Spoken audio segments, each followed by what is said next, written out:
More. Breaking down new developments right now in the Delphi murders case. Yesterday, we saw the judge rule on several motions that will shape now the rest of this case as it moves forward.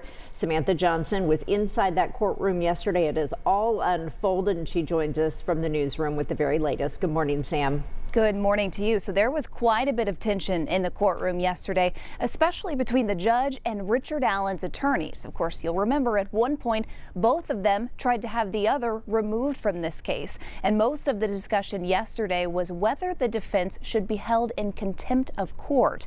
We heard hours of testimony yesterday, the prosecutor arguing there were continued leaks of evidence, including crime scene photos that came from a former associate in Andrew Baldwin's office, one of Allen's attorneys.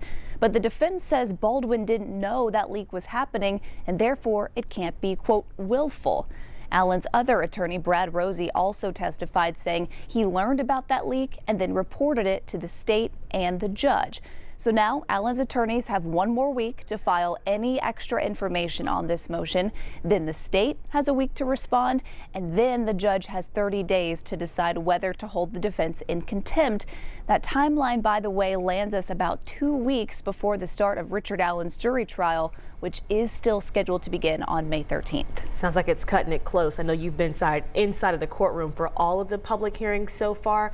What else did you notice about this one in particular, Sam? Well, I got to tell you, this was the first time we saw Richard Allen since June 15th of last year, and he actually seemed healthier and more relaxed and engaged at this hearing compared to what we've seen in the past. Richard Allen, of course, is the man charged in the 2017 deaths of Abby Williams and Libby German.